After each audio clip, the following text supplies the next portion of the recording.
Bienvenidos una vez más a este video que será el inicio o la primera parte de una serie de videos que vamos a hacer para explicar un poco los beneficios que trae la nueva ley que estamos estrenando normatividad, la ley 2437 del 12 de diciembre de 2024 que ya está rigiendo en Colombia. Esta ley hace más flexible y trae un abanico de posibilidades para que los empresarios y las empresas accedan a mecanismos de insolvencia, y hay una gama de posibilidades que va, digamos, de menor a mayor grado, en el que el empresario y sus asesores jurídicos, contables y financieros pueden determinar en un momento dado que es menos gravoso para la situación que se está viviendo, para las causas de su crisis, para conjurar las causas de su crisis, y la principal causa que siempre existe en las empresas, que es la caja, o la falencia o digamos, las fallas en la caja o falta de caja. Si no hay flujo de caja permanente, pues las organizaciones entran digamos, en insolvencia. Pero puede ser también otra gran cantidad de causas de crisis que ocasionen acceder a un mecanismo de estos. También, incluso por fuera de estos mecanismos, quedan otros mecanismos del derecho societario, como reformas, fusiones, excisiones y demás, que en otros vídeos de este canal hemos hablado de ellos y vamos a seguir hablando, pues, pero vamos a hacer hincapié, digamos, a explicar todos los abanicos de posibilidades con que cuenta el empresariado colombiano en este momento para acceder a algún mecanismo para recuperar su empresa o para liquidar su organización.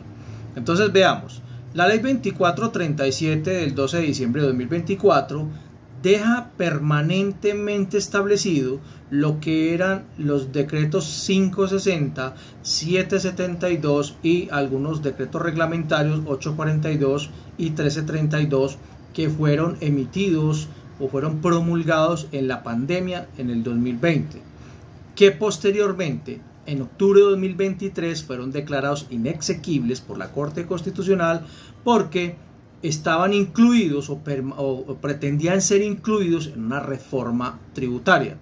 Por nexo de causalidad inexistente, la Corte determinó en su momento que una reforma tributaria nada tenía que ver con el derecho de insolvencia y que ésta debía ser aprobada mediante una ley normal con trámite ante el Congreso y demás, aparte que regulara estos puntos especializados.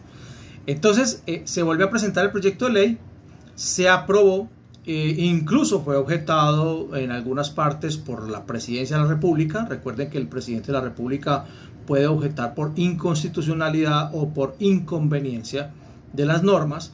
Estas fueron acogidas por el Congreso de la República y ahora es una ley actualmente, que es la ley 2437 del 12 de diciembre de 2024.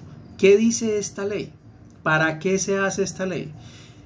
Es importante que nuestra audiencia, todos los que están viendo estos vídeos, los empresarios y las demás personas estudiosas del derecho, abogados y demás, colegas y demás, y contadores, financieros, asesores, pues tengamos presente que esta normatividad que regula actualmente el derecho concursal en Colombia es producto de un estudio de más de 30-40 años de derecho concursal en Colombia, y que recoge todas esas experiencias y todas esas, entre comillas, quejas que tienen acreedores y deudores, y trata de condensarlas en una legislación moderna de avanzada. Colombia orgullosamente tiene una de las legislaciones más avanzadas en derecho concursal de Latinoamérica y dijéramos del mundo.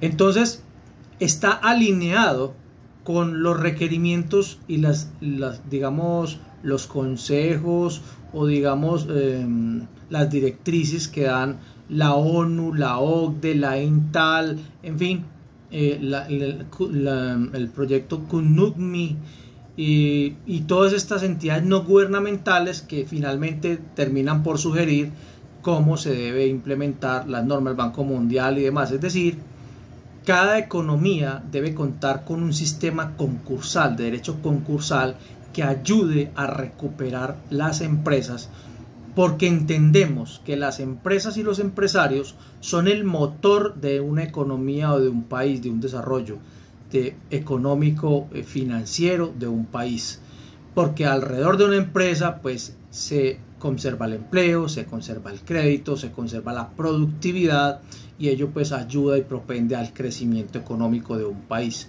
Desde una situación microeconómica puede incidir directamente en la macroeconomía de un país, con todo el andamiaje y todo el engranaje que se da al interior de cada organización.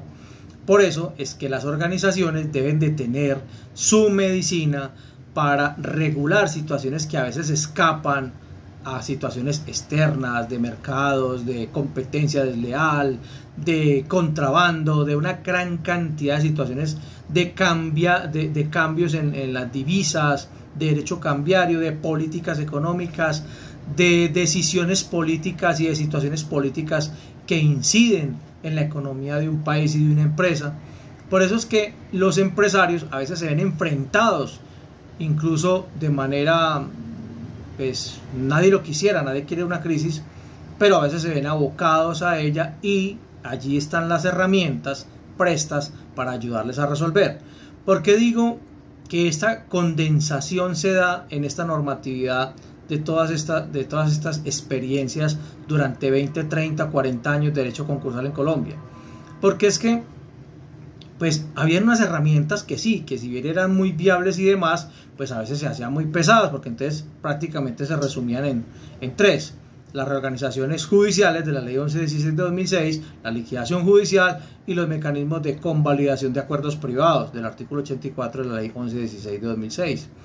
Esos a veces eran mecanismos muy pesados, porque el uno no complementaba al otro, había mucha intervención del juez, las partes a veces no ponían de acuerdo, mucha demora judicial,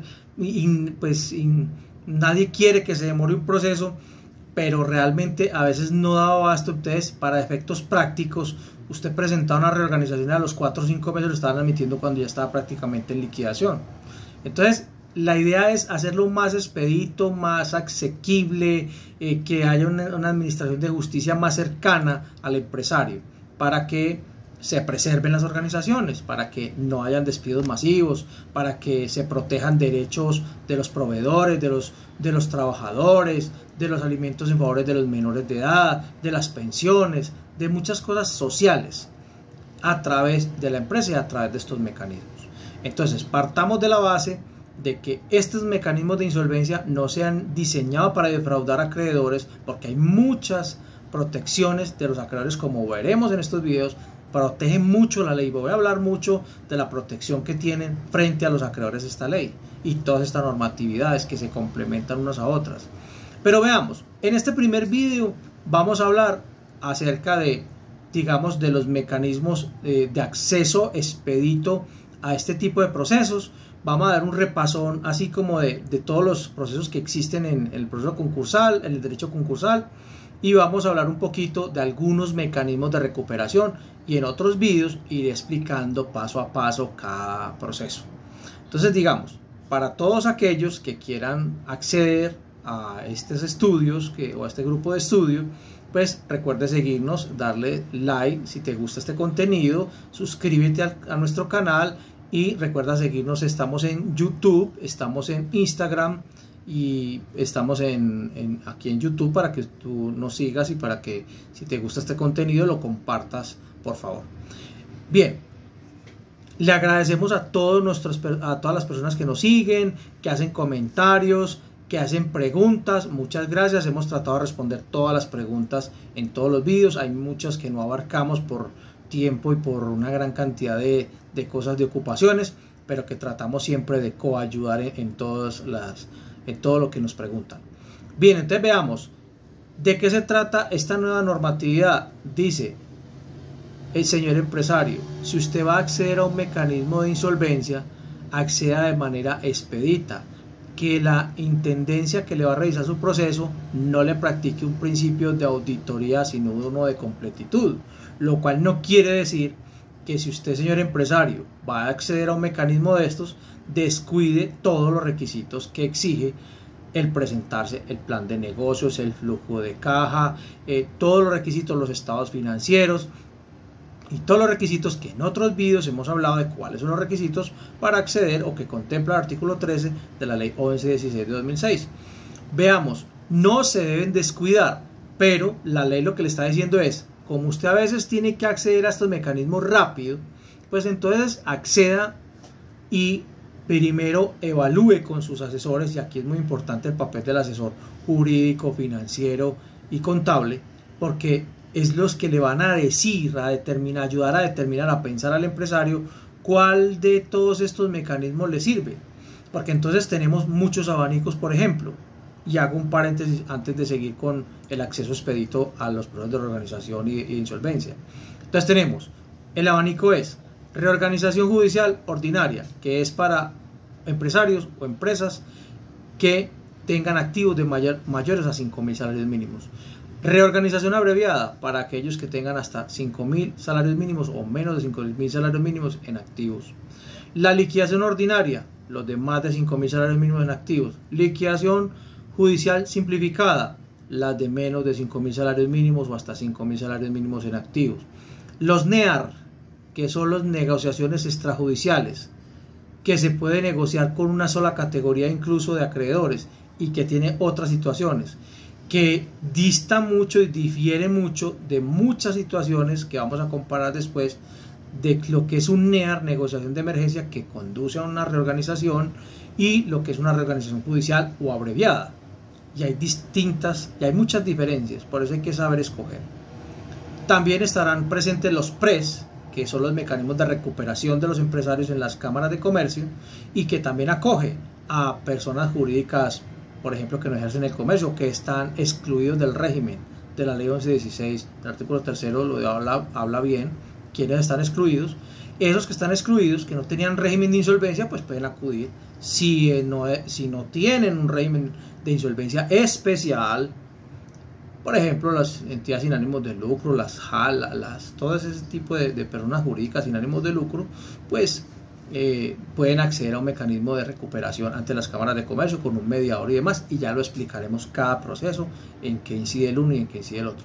Está el proceso de convalidación de acuerdos privados, que era el del artículo que siempre ha sido, el del artículo 84 de la ley 1117 de 2006, y básicamente ese es el abanico de posibilidades que hay. Adicionalmente, antes de acceder a un mecanismo de insolvencia, también se cuenta con todos los mecanismos que existen en el derecho comercial, en el derecho societario, como las fusiones por absorción, las fusiones impropias, las excisiones, diversos tipos de excisiones que existen, también las transformaciones, las reformas estatutarias, establecer mecanismos de políticas al interior de familias o protocolos de familia al interior de las organizaciones, establecer los códigos de buen gobierno, establecer todo lo que previene el lavado de activos, una gran cantidad de cosas que evitan también la crisis, que hace parte no del derecho concursal, sino también del derecho comercial que contempla el Código de Comercio colombiano,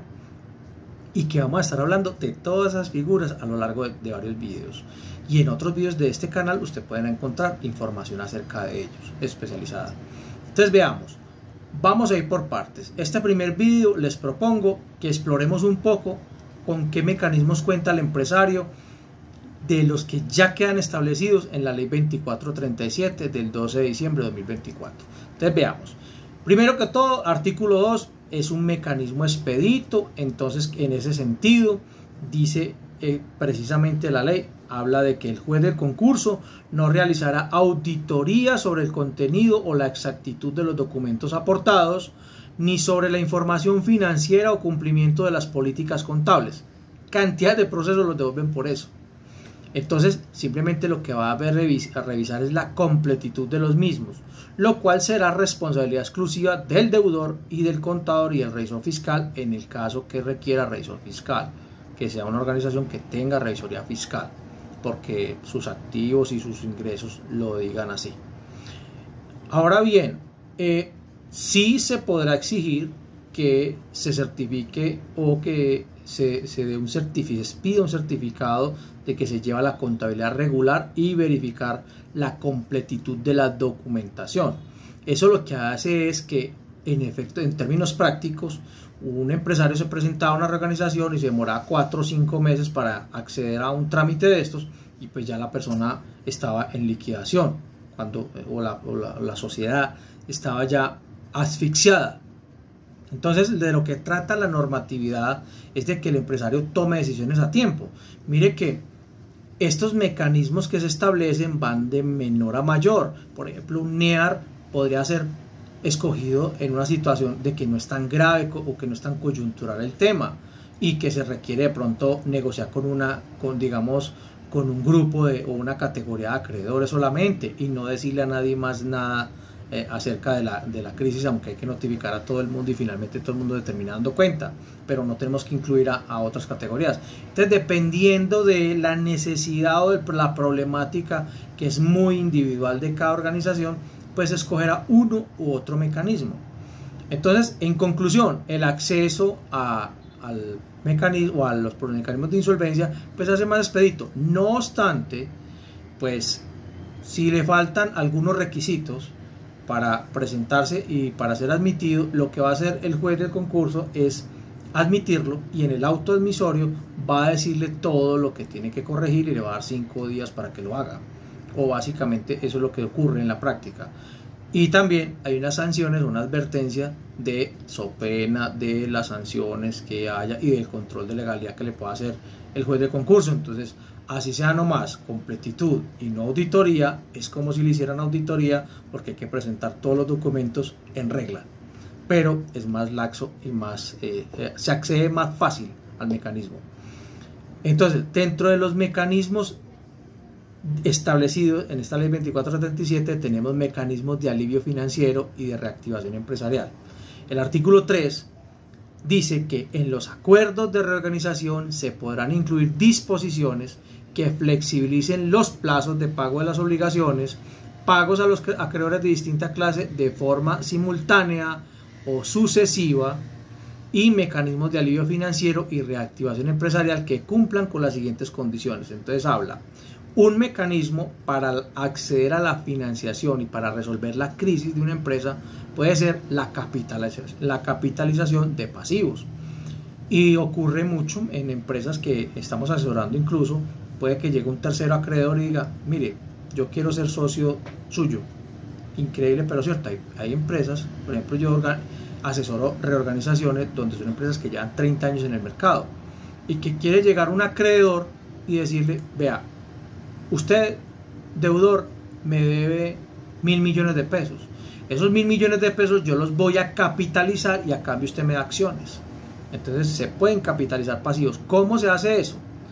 En el acuerdo de reorganización podrá contener capitalización de pasivos mediante la suscripción voluntaria por parte de cada acreedor interesado de acciones o la participación que corresponda según el tipo societario. Es decir, que esta normativa extendió los beneficios a todos los tipos societarios, no solamente a las SAS, sino a las sociedades anónimas, a las sociedades comanditas por acciones, comandita simple, a las sociedades de responsabilidad limitada, a las sociedades colectivas, a la empresa unipersonal, a todos los tipos societarios en Colombia se extienden estos beneficios, no solamente a las SAS. Se pueden hacer bonos de riesgo y demás mecanismos de subordinación de deudas que lleguen a convenirse. Entonces se hace más laxo que en los acuerdos de reorganización se incluyan estos mecanismos. Dice la normatividad: las acciones o bonos de riesgo correspondientes a creencias capitalizadas, un acreedor y el deudor que están negociando, y que el acreedor decide voluntariamente capitalizarlas, por los establecimientos de crédito se contabilizarán como inversiones negociables y deberán venderse dentro del plazo de vigencia del acuerdo. Entonces el acuerdo dura 5 o 10 años, y entonces dentro de ese plazo debe venderse. Los bonos de riesgos que se suscriban dentro de los acuerdos a que se refiere la presente norma se computarán como una cuenta patrimonial, y en caso de liquidación de la empresa reorganizada, porque puede ser que más adelante se liquide, se pagará con posterioridad a todos los pasivos externos. Atención, esto se paga posterior a los pasivos externos. Primero le pagan los pasivos externos y después se pagan inclusive antes de cualquier reembolso frente a los accionistas. Las acciones y bonos de riesgo provenientes de la capitalización de pasivos podrán conferir a sus titulares toda clase de privilegios económicos. Esto es muy importante. E incluso derechos de votos especiales en determinadas materias del ente societario. Entonces, a ver, entonces dice el acreedor práctico, un ejercicio práctico. Un acreedor dice, voy a capitalizar mis pasivos para aliviar la empresa. ¿Por qué? Porque lo que se trata es de preservar la unidad productiva. Y puede ser que sea un muy buen empresa, porque es que una empresa que lleve 30 años en el mercado, discúlpeme, es una organización que ya probadamente ha funcionado.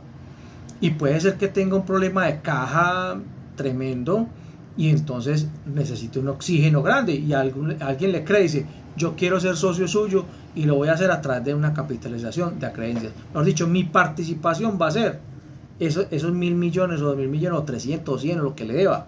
Eso que me debe lo voy a capitalizar y lo voy a invertir en su empresa. Mire qué mecanismo tan bueno. Beneficia a todos, a los acreedores, a toda la masa de acreedores.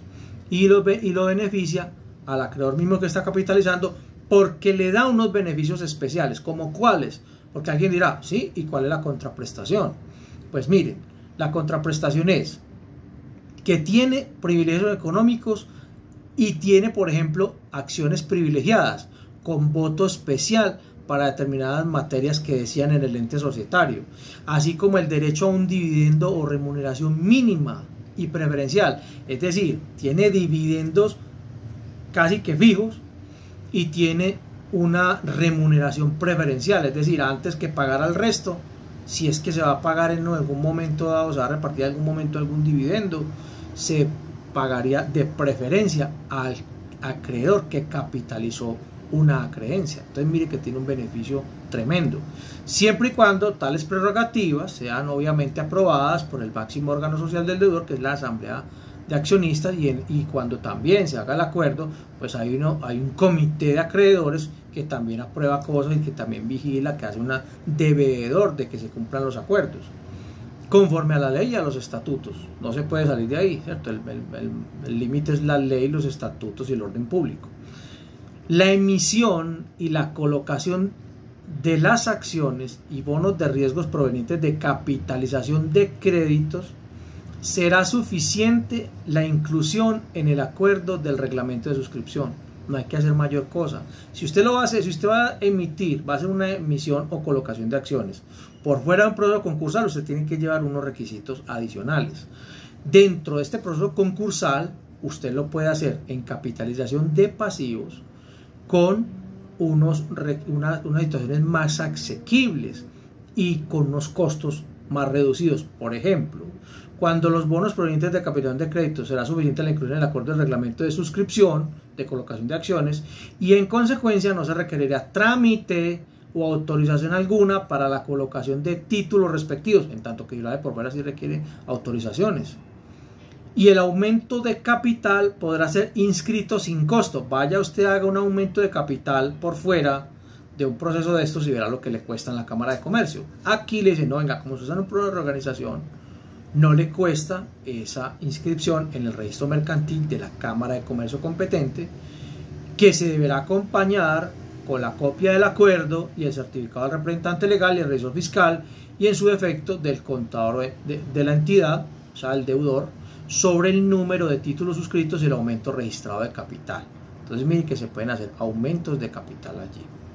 La enajenación de las participaciones sociales provenientes de capitalización implicará una oferta preferencial a los socios en los términos previstos en el acuerdo. Entonces también hay unos beneficios ahí especializados. Para la enajenación a terceros, cuando se vaya a enajenar a terceros, se recurrirá a mecanismos de oferta pública o privada, según lo disponga en el acuerdo y de conformidad con las disposiciones propias del mercado público de valores. Lo anterior sin perjuicio de lo previsto en disposiciones legales especiales que sean aplicables a la enajenación de participaciones sociales en determinadas entidades por parte de cierta clase de socios. Entonces mire que aquí estos mecanismos ayudan a la recuperación de una empresa. Otro mecanismo que tiene para la reactivación y la recuperación de la empresa, ¿cuál es? La descarga de pasivos. ¿En qué consiste la descarga de pasivos? Cuando el pasivo del deudor sea superior a su valoración como empresa en marcha, atención, una empresa debe 10.000 millones y se hace una valoración de su empresa en marcha y dice que la empresa vale 8.000, entonces hay una descarga de pasivos que podría ser de 2.000, pero ¿qué reglas tiene? Tiene unas reglas. ¿Cuáles son? En el acuerdo de reorganización podrá disponer la descarga de aquella parte del pasivo que exceda la mencionada valoración y pagarse el pasivo que tiene vocación de pago. ¿Cuáles son?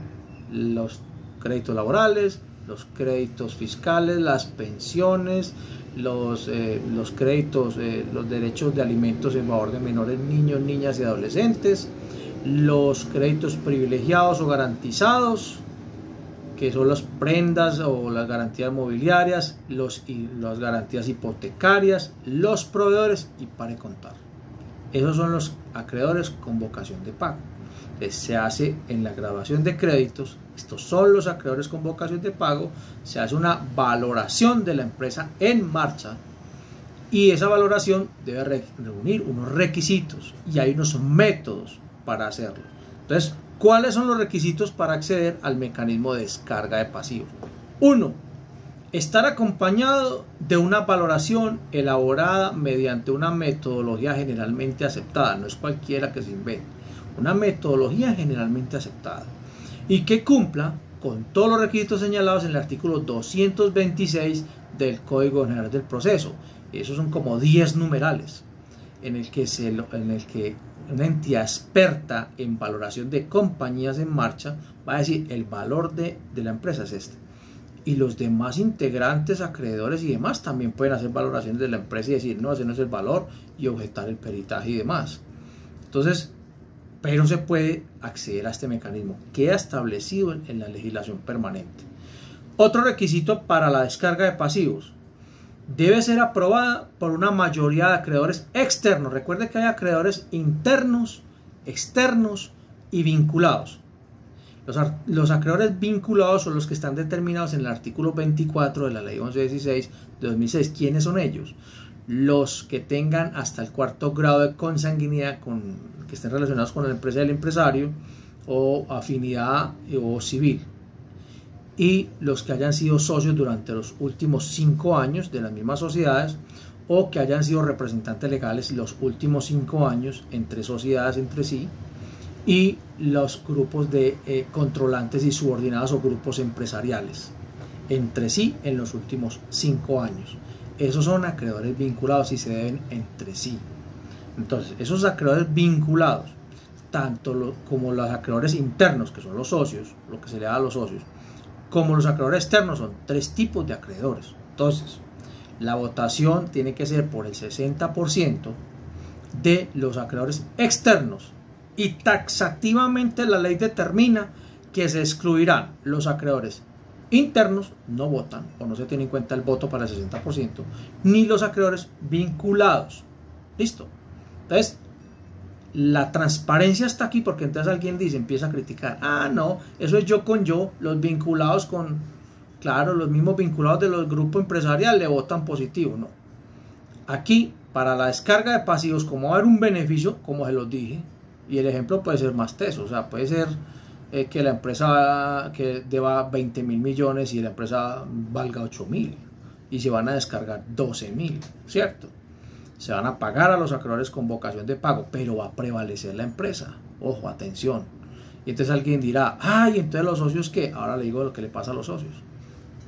Porque aquí lo que se trata es de rescatar el motor que genera empleo, que da crédito y que sigue adelante.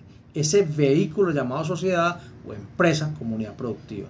De eso se trata. Y no, para darle transparencia al proceso, entonces no votan ni los acreedores vinculados ni los acreedores internos.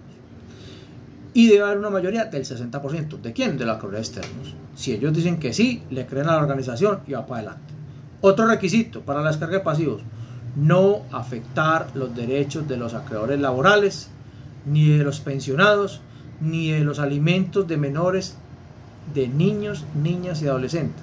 No alimentos de entre cónyuges ni nada. alimentos de menores, niños, niñas y adolescentes, y acreedores garantizados en los términos de la ley 1676 de 2013, que es la ley de garantía mobiliaria. ¿De dónde sale ese requisito?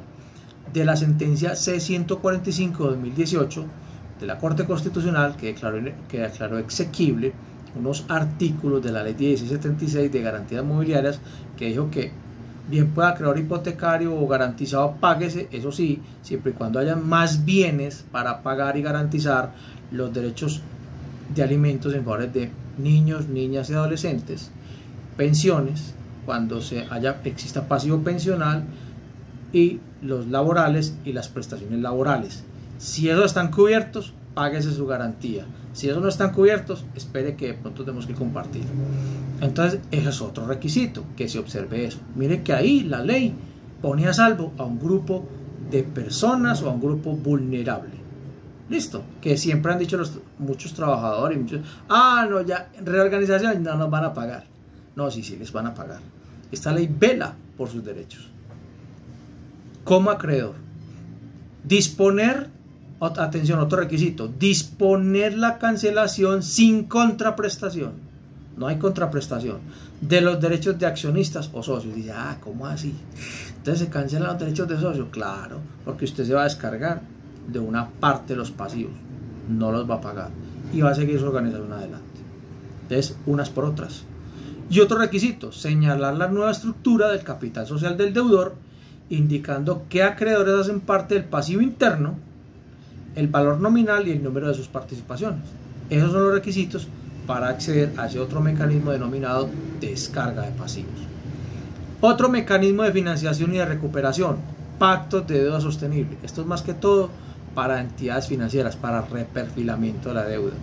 Por ejemplo, con el fin de reducir los términos de pago de las obligaciones en el tiempo, en los acuerdos de reorganización se podrán incluir pactos de deuda sostenible, bajo los cuales no se contemple un cronograma de pago, o sea, no se va a contemplar el pago y extinción de la total de las obligaciones en favor de las entidades financieras, mire que es para entidades financieras, como parte del acuerdo, sino su reestructuración o su reperfilamiento para mejorar la calificación, para lo cual deberá ser aprobada por el 60% de la categoría de acreedores financieros. Ahí no operan las otras categorías, los fiscales, los laborales, no. Ahí opera la categoría de los financieros, que debe votar esa categoría el 60%. En estos casos, los términos del acuerdo de reorganización se entenderían cumplidos cuando el deudor emita y entrega a sus acreedores los títulos que contengan los términos y condiciones respectivas. Ese es otro valor agregado que trae esta ley. Ahora, hay unos estímulos a la financiación del deudor durante la negociación de un acuerdo de reorganización, porque eso sí que se ha quejado los deudores y los acreedores. No, uno ingresa a un mecanismo de eso nadie le presta, eso nadie le da. No, venga. Hay maneras de que le presten a usted al interior de un proceso de reorganización. ¿Y cómo es eso? Le dice, vea, entre el inicio de reorganización, el artículo 4 de esta ley, dice, entre el inicio de la reorganización y la confirmación del acuerdo de reorganización, el concursado, el deudor, podrá obtener crédito. La gente decía, pero si me prestan plata. Entonces hay un estímulo aquí, le dice, podrá obtener crédito para el desarrollo del giro ordinario de sus negocios, para pagar la nómina, para pagar los gastos de administración, etc. Y estas obligaciones tendrán la preferencia del artículo 71 de la ley 16. ¿Cuál es esa? Es que el que le preste plata a una empresa de reorganización va de primero por encima de todo el concurso y se le paga como gastos de administración. El artículo 71 de la ley 16 se habla de los gastos de administración. Se pagan de preferencia y tiene una exigencia. Que el que le preste plata dice, entonces yo le presto y entro de último. No, entra de primero con una situación. Que cuando le vayan a confirmar el acuerdo, el intendente le revisa y le dice, a ver, si pago los gastos de administración, los pagó, va chuleado ese ítem para ver si le aprueba el acuerdo de reorganización. Si no los ha pagado, entonces no solamente que no le confirman el acuerdo, sino que el acreedor tiene acción por fuera del concurso, es decir, puede ir donde un juez civil y cobrar la obligación. Entonces ahí está segura su plata. Entonces tiene esa situación. Además, no requiere autorización del juez para hacer esa operación. Les explico. Pepito Pérez, empresa tal, le quiere prestar 500 millones al deudor en insolvencia, o los millones que sean, para pagar el giro ordinario de los negocios. Contraprestación, firme este pagaré, se lo pago como gasto de administración, por encima de todo el acuerdo, y porque se supone que es para pagar toda la operación y el giro ordinario de los negocios. De eso se da cuenta con el promotor y el representante legal, y cuando esta promotora parte, el representante legal darán cuenta al proceso, y en los informes trimestrales contables pues dirán lo pertinente, y eso es muy controlado. Y adicionalmente, si queda mal, no le confirman el acuerdo y el acreedor lo puede ejecutar por fuera. Entonces vale, ahí no pierde plata el que preste plata en esto. Listo, que porque están reorganizados le puede prestar. Ahora, si el acreedor es de los conservadores que no, yo no le presto, puedo estar de gastos de administración y lo que sea, necesito una garantía. Es cuando se pidan garantías, viene otro evento. A ver, en el evento en que la concursada demuestre al juez del concurso que no logró obtener nueva financiación para el desarrollo del giro ordinario de los negocios, tiene que demostrar y hacer una solicitud, atención, una solicitud motivada al juez de concurso. Señor juez, no me prestaron plata para el giro ordinario de los negocios, hágame el favor y me autoriza una de estas que voy a hablar. Primera, respaldar el crédito con garantía sobre activos propios que no se encuentren grabados en favor de otro acreedor o sobre nuevos activos. Entonces un lote que tiene la sociedad y entonces le van a prestar plata, venga, grábelo en hipoteca acá y entonces se le presta sobre eso. Esa es una opción. 2. Otorgar un gravamen de segundo grado sobre activos previamente grabados. Hombre, el bien que tiene hipoteca de primer grado, présteme en hipoteca de segundo grado. O tercero, otorgar una garantía de primer grado parígradamente como deuda subordinada y participar del primer grado, parígrado. Me explico, una hipoteca en primer grado que otro también le preste y que quede en primer grado. Pero a ello es importante determinar que el que le preste plata a una sociedad en reorganización también entra a participar de ese primer grado con la DIAN, las entidades fiscales y digamos esas garantías, ¿cierto? Entonces el que preste dinero entra a pagarle junto con la DIAN y las entidades fiscales, y el que haya prestar dinero que quiera una garantía puede obtener una garantía y participar. Vamos a suponer, un bien vale 2.000 millones de pesos, un bien inmueble vale 2.000 millones, o una maquinaria, lo que sea, y tiene hipoteca, un bien raíz, hipoteca de primer grado, y entonces se pide autorización de que haga participación, o que el juez autorice que también participe del primer grado, porque como vale 2.000 y en la hipoteca le debe 300 millones y el nuevo le va a prestar otros 300, hay suficiente espacio entre 2.000 y 600 millones que le debería a los dos acreedores para que se cobre con esa garantía. En ese sentido puede haber ese mecanismo de financiación. Miren pues que ya vamos en varios mecanismos. Entonces, en todo caso, se debe pedir autorización y se debe decir, esto está regulado, el juez de concurso debe considerar las condiciones presentadas que sean menos gravosas y darle traslado al deudor. Entonces puede ser que un tercero diga, no, venga, yo tengo otra propuesta, tengo una propuesta que es menos gravosa para el deudor, es esta, y se le da traslado y el deudor en 3 días dice, yo presento otra mejor que esa, o me adhiero a esa, o si no, en todo caso, posteriormente se podría entenderse desistida la solicitud. Bien, el parágrafo primero de este artículo que regula este artículo cuarto, entonces nos habla de que en todos los eventos de esta norma, la concursada, el deudor concursado, deberá demostrar que los activos no están comprometidos en las operaciones de crédito y que son suficientes para asegurar el pago, como lo dije en la sentencia C-145 de 2018, que vela por los derechos de los alimentos de menores de edad, niños, niñas y adolescentes, las pensiones, las prestaciones laborales y los créditos laborales. Segundo, la solicitud de autorización prevista de este artículo se tramitará mediante petición escrita al deudor y de la solicitud se decorrerá traslado por 10 días y durante el traslado los interesados podrán presentar observaciones. Mire que los acreedores tienen forma de objetar eso y decir y aportar y de participar, no son conviados de piedra sino que participan activamente, y el juez del concurso podrá solicitar información adicional, incluso decretar pruebas con la tarifa legal probatoria, que son las pruebas documentales.